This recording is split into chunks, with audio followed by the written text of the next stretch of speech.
Hello, my friends, and welcome back to my channel, and welcome back to a continuation of a crazy read-along that I've been doing with Steve Donahue and Tony from An Erudite Adventure, where we are going through the Lord of the Rings, which is not the crazy part. In fact, one of us is not crazy at all. Tony started in January with Fellowship of the Ring, and then Steve and I decided to jump in February and read The Two Towers at the same time, and then rolled into Return of the King. So Steve and I both skipped the very first book, and it has been an incredibly interesting and rewarding experience. Not that there's anything wrong with Fellowship of the Ring, but you see things with a fresh set of eyes when you jump, not necessarily in the middle of the action, because there's a lot of chapters where there's not a lot of action to start off The Two Towers, but you are in the middle of things moving in certain directions. And it's been fascinating.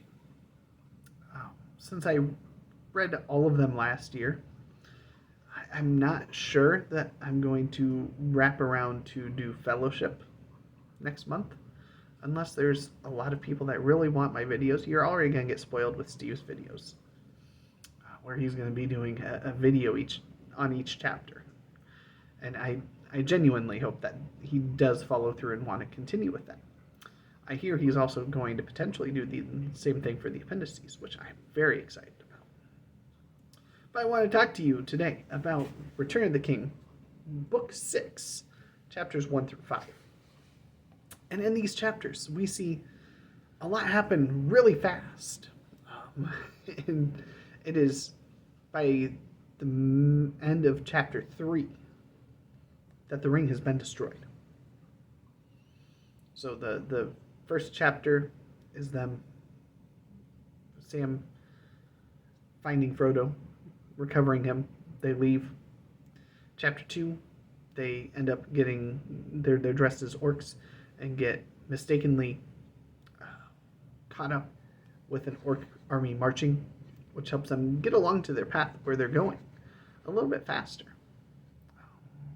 And then they're able to break away eventually. And then chapter 3 is them getting up the rest of the way, where there's the wonderful quotes of, Sam telling Frodo that, "I can't carry it for you." He's offered to. And Frodo instantly reacts to that. "I can't carry it for you, but I can carry you." And bringing him up that mountain the rest of the way. But there's also some callback to one of my absolute favorite parts of the book. So I'm going to jump back into The Two Towers to read a part to you that I always love, that is then revisited twice in chapter 4. And it just really made me smile the first time. And it really hit me even harder the second time. And I'm sure I've seen it a dozen times, but it really stood out to me this time. So we are back in the stairs of Cirith Ungol. So they're climbing up towards Shelob's lair. And they pause and they rest, and they're talking. We just don't have a whole bunch of stuff, and Sam starts reminiscing about, well, when we get back, we need to be able to make it back. And so Frodo says, "I don't like anything here at all," said Frodo. "Step or stone, breath or bone, earth, air, and water all seem accursed. But so our path is laid." "Yes, that's so," said Sam, "and we wouldn't be here at all if we'd known more about it before we started. But I suppose it's often that way. The brave things in the old tales and songs, Mr. Frodo, adventures as I used to call them. I used to think that they were things the wonderful folk of the stories went out and looked for, because they wanted them, because they were exciting, and life was a bit dull, a kind of a sport, as you might say. But that's not the way of it with the tales that really mattered, or the ones that stay in the mind. Folks seem to have just been landed in them, usually. Their paths were laid away, as you put it. But I expect they had lots of chances, like us, of turning back, only they didn't. And if they had, we shouldn't know, because they'd have been forgotten. We hear about those just went on, and not all to a good end, mind you. At least not what folk inside a story and not outside it call a good end. Coming home and finding things all right, though not quite the same, like old Mr. Bilbo, But those aren't always the best tales to hear, though they may be the best tales to get landed in. I wonder what sort of a tale we've fallen into." "I wonder," said Frodo, "but I don't know, and that's the way of a real tale. Take any one that you're fond of. You may know, or guess, what kind of a tale it is, happy ending or sad ending, but the people in it don't know, and you don't want them to know. No, sir, of course not. Baron, now, he never thought he was going to get that Cimmeril from the Iron Crown in Thangorodrim, and yet he did, and that was a worse place and a blacker danger than ours. But that's a long tale, of course, and goes on past the happiness into the grief and beyond it. And the Cimmeril went on and came to Arendelle, and why, sir, I never thought of that before. You've got some of the light of it in the star-glass the lady gave you. Why, to think of it, we're in the same tale still. It's going on. Don't the great tales never end?" "No, they never end as tales," said Frodo, "but the people in them come, and when their part's ended, our part will end later, or sooner." "And then we can have some rest and just some sleep," said Sam, and he laughed grimly. "And I mean just that, Mr. Frodo. I mean plain ordinary rest and sleep, and waking up to a morning's work in the garden. I'm afraid that's all I'm hoping for all the time. All the big important plans are not for my sort. Still, I wonder if we shall ever be put into songs or tales. We're in one, of course, but I mean put into words, you know, told by the fireside or read out of a great big book with red and black letters years and years afterwards. And people will say, 'Let's hear about Frodo and the Ring.' And they'll say, 'Yes, that's one of my favorite stories. Frodo was a very brave, wasn't he, Dad?' Yes, my boy, that's the famousest of the hobbits, and that's saying a lot." "It's saying a lot too much," said Frodo, and he laughed, a long, clear laugh from his heart. Such a sound had not been heard in these places since Sauron came to Middle-earth. To Sam, suddenly, it seemed as if all the stones were listening and the tall rocks leaning over them. But Frodo did not heed them. He laughed again. "Why, Sam," he said, "to hear you somehow makes me as merry as if the story was already written. But you've left one of the chief characters. Samwise is stout-hearted." "I want to hear more about Sam, Dad. Why didn't they put in more of his talk, Dad? That's what I like. It makes me laugh. And Frodo wouldn't have gotten far without Sam, would he, Dad?" "Now, Mr. Frodo, you shouldn't make fun. I was serious." "So was I," said Frodo. "And so I am. We're going on a bit too fast. You and I, Sam, are still stuck in the worst places of the story. And it is all too likely that some will say at this point, 'Shut the book now, Dad. We don't want to read anymore.'" I love that part. And then we see in Chapter 4 of Return of the King, Book 6, the Field of Cormallen.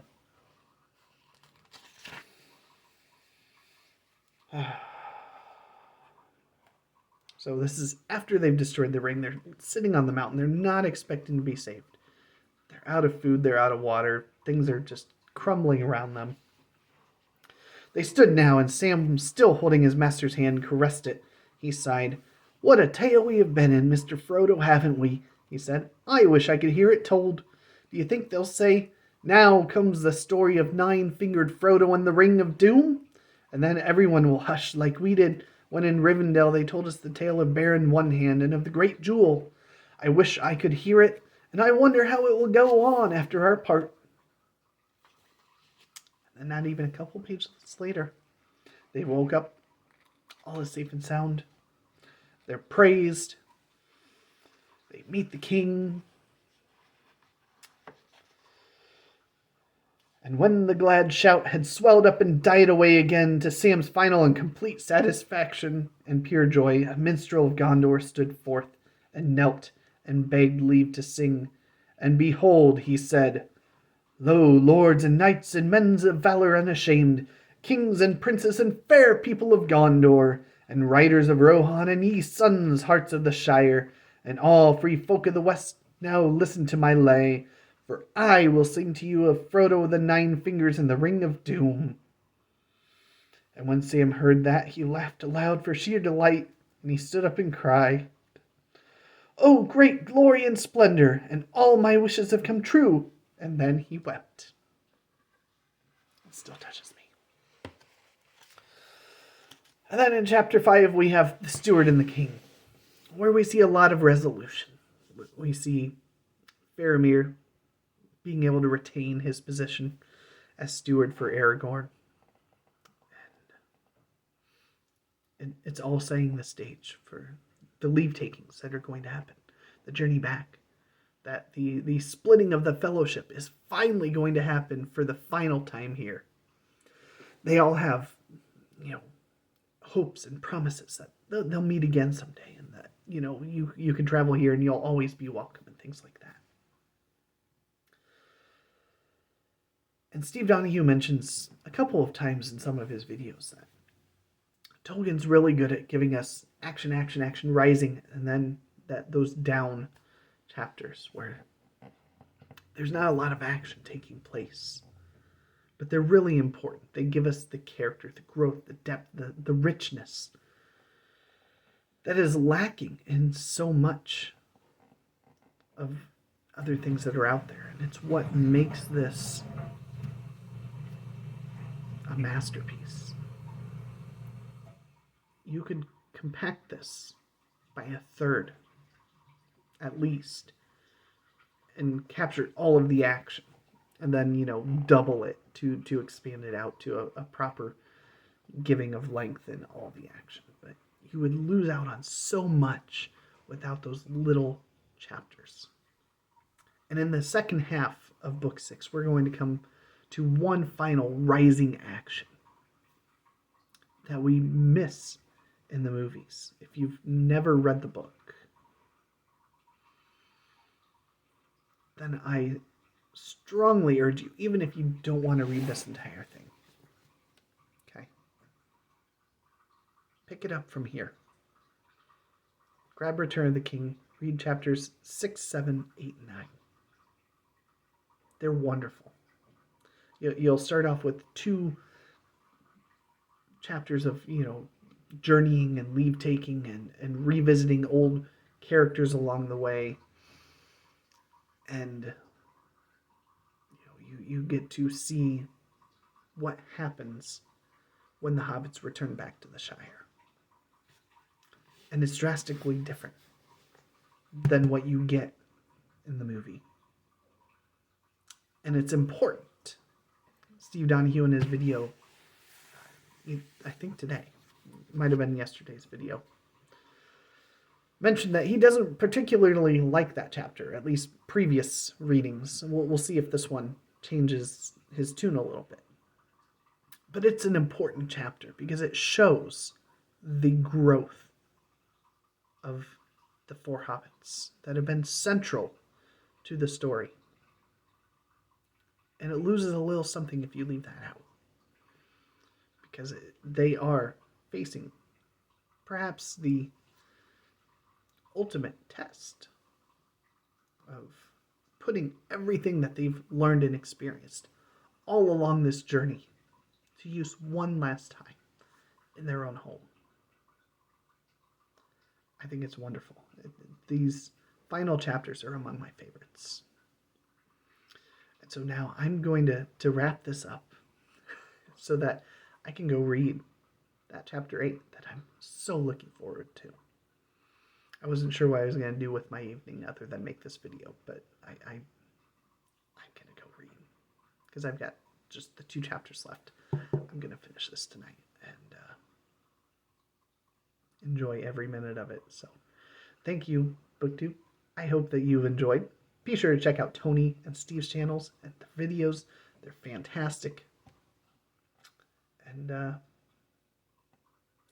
let me know if you decide to pick up and at least read those couple of chapters. I'd love to chat with you about them, either in the comments, in a Voxer, in an email, what have you.